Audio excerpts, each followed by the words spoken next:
గురూజీ మీరు ఈ మధ్యనే కుంభమేళాకి వెళ్లారు. మీ అనుభవాన్ని పంచుకోండి. చాలా విశేషంగా ఉందమ్మా. కుడి పక్క చూసినా, ఎడం పక్క చూసినా, ముందు చూసినా, వెనక చూసినా, ఎటు చూసినా జనసందోహమే.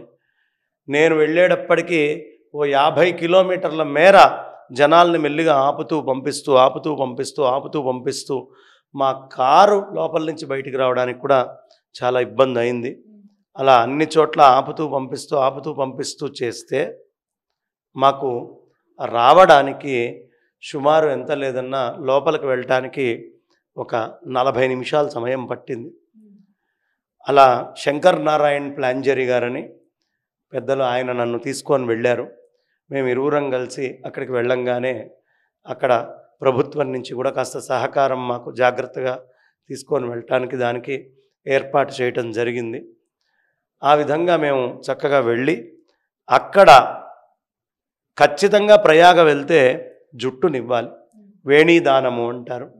అదేవిధంగా గంగా అమ్మవారికి, యమునమ్మకి, సరస్వతి అమ్మవారికి, వటవృక్షానికి, అదేవిధంగా వేణి మాధవుడికి, అలోపీదేవికి, అక్కడ ఉండేటువంటి ఆ సంగమానికి, గంగా యమున సరస్వతి 3 కలిసేటటువంటి సంగమానికి అన్నిటినీ ప్రత్యేకంగా అర్చించుకోవాలి. అక్కడ గురువుల్ని విశేషంగా ప్రార్థన చేయాలి. ఈ కుంభమేళాలో దేశంలో ఉండేటటువంటి సాధువులు, సంతులు అందరూ కూడా ఓ దగ్గరికి రావడం జరుగుతుంది. చక్కగా ఈ నాగా సంప్రదాయం ఏమిటి, నాగా బాబాలు ఏమిటి, అఘోరాలు ఏమిటి, ఈ విధంగా వాళ్ళందరినీ కూడా కొంచెం దగ్గర నుంచి వాళ్ళ విధానం చూడటం, కొత్తగా తయారు చేసే వాళ్ళని ఏ విధంగా ట్రైనింగ్ ఇస్తారు అనేది కూడా చూసేటటువంటి భాగ్యము.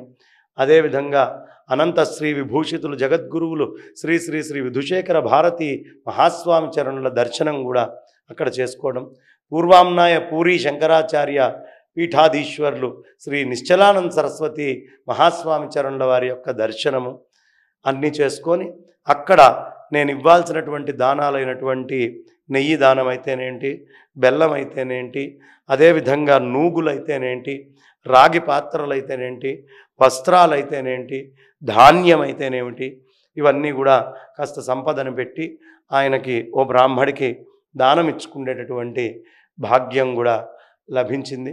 ఇలా సంగమంలో 3 సార్లు స్నానం చేయగలిగే భాగ్యము, అంత హడావుడిలో కూడా మాకు ప్రత్యేకంగా సాయంత్రం 5 అయ్యేటప్పటికి పడవలు ఆపేస్తారు. ఈశ్వరానుగ్రహం వల్ల చివర ఉన్నటువంటి ఓ పడవ దొరికేటప్పటికి మేము వెళ్ళేటప్పటికి మిగతా వాళ్ళందరూ వచ్చేయడం, మాకు ఏకాంతంగా అక్కడ ఉండి స్నానం చేసుకునేటువంటి భాగ్యం కూడా లభించింది.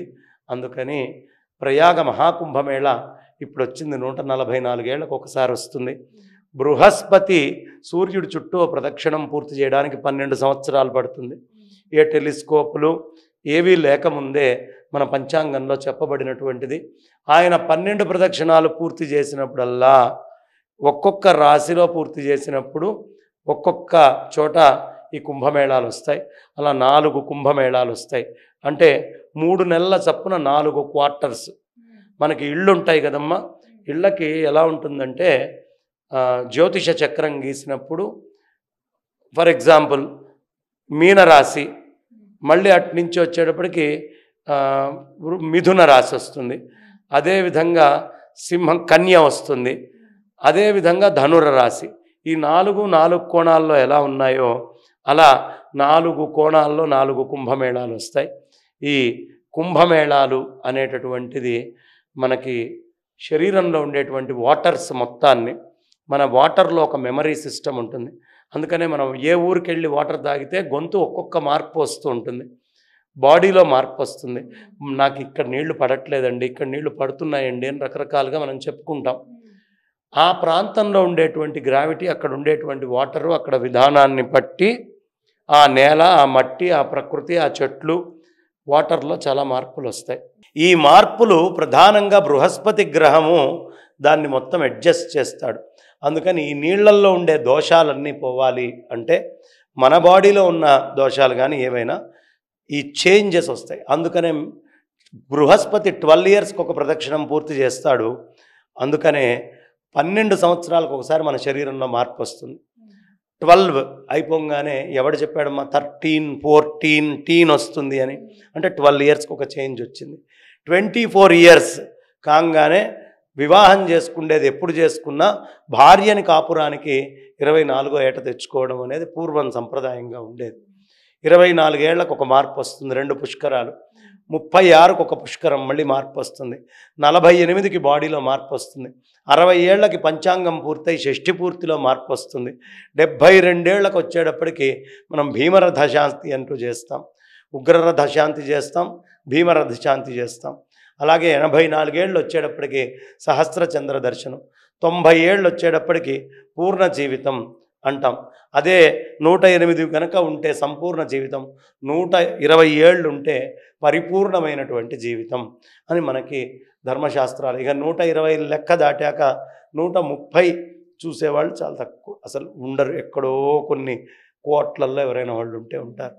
కాబట్టి ఇలా జీవిత గమనము అనేటటువంటిది ఈ సూర్యనారాయణమూర్తి యొక్క అనుగ్రహం వల్ల మనకు వస్తుంది.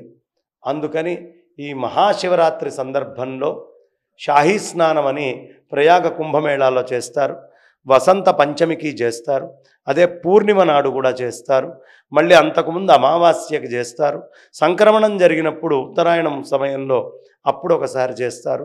కాబట్టి ఇదంతా కూడా వాటర్స్లోకి వెళ్ళి మన బాడీలో ఉండేటువంటి వాటర్ స్ట్రక్చర్ని ఆ మెమరీతోటి కనెక్ట్ చేసి యాక్టివ్గా తయారు చేసుకోవడానికి ఒక పెద్ద సాధనకారి అని ఆయుర్వేద శాస్త్రం మనకి ప్రత్యేకంగా తెలియపరుస్తుంది. నీళ్ళని ఎలా గౌరవించాలి, నీళ్ళని ఎలా పూజించాలి, నీళ్ళని ఎంత పవిత్రంగా చూడాలి, నీళ్ళకి పండగ ఉంటుంది. Water has its own role, దానికి చాలా గొప్పతనం ఉంది. ఈ వాటర్ని మనం కాపాడుకోవాలి, సేవ్ చేయాలి, నదులు బాగుండాలి, పవిత్రంగా ఉండాలి, అప్పుడే అవి మనల్ని పవిత్రం చేస్తాయి అని నదుల యొక్క నీటి యొక్క ప్రాముఖ్యతని ప్రపంచానికి తెలియపరిచేటువంటి పండగ ఈ కుంభమేళ. యోగి ఆదిత్యనాథ్ గారు స్టాంపీడ్ అయింది, చాలా బాధాకరమైనటువంటి విషయము. ఇంకా జాగ్రత్త తీసుకొని ఉంటే బాగుండేది ప్రభుత్వము. కానీ అన్ని కోట్ల మంది, 40 కోట్ల మంది వస్తున్నారు. వాళ్ళకి ఫుడ్ కానీ, ఇన్ఫ్రాస్ట్రక్చర్ కానీ, ట్రాన్స్పోర్టేషన్ కానీ, ఉండడానికి అకామిడేషన్లు కానీ, వాళ్ళు అటు ఇటు సంచారం చేసేది కానీ వ్యవస్థ సామాన్యమైనటువంటిది కాదు, చాలా కఠినమైంది. ఆ విధంగా వ్యవస్థ బాగా చేసినప్పటికీ స్టాంపీడ్ అనేటటువంటిది జరిగింది, కొంచెం బాధాకరణం. మళ్ళీ అలాంటిది జరగకుండా ఉండేట్టుగా ప్రభుత్వం కట్టుదిట్టమైనటువంటి నిర్ణయాలు తీసుకుంటే ఈ కుంభమేళ చాలా విశేషంగా జరుగుతోంది. ఇది జరగడం ఒక భాగ్యము, అదృష్టము, తపస్సు అని చెప్తూ అందరము అవకాశం ఉన్న వాళ్ళం ప్రయాగలో స్నానం చేద్దాం, చేయలేనటువంటి వాళ్ళం కాశీక్షేత్రం శరీరం త్రిభువన జనని వ్యాపిని జ్ఞానగంగా భక్తి శ్రద్ధ గయేయం నిజ గురు చరణ ధ్యానయోగ ప్రయాగ. గురువుగారి యొక్క పాదపద్మాల మీద ధ్యానం పెట్టి ఒక్కసారి ఇడా పింగళ సుషుమ్న అనే నాడుల మీద దృష్టి పెడితే అది సంగమంలో స్నానం చేసినట్లే. అందుకని ఏ నీళ్లు పెట్టుకున్నా కలశంలో పెట్టుకొని ఆ కలశాన్ని మంత్రించుకొని ఆ నీళ్లు చల్లుకుంటే ప్రయాగ స్నాన ఫలితం వస్తుంది. ఇది కుంభమేళ యొక్క విశిష్టత. మీ విలువైన సమయాన్ని వెచ్చించి మాకు చాలా చక్కగా వివరించారు గురూజీ. ధన్యవాదాలు. ధన్యవాదాలు.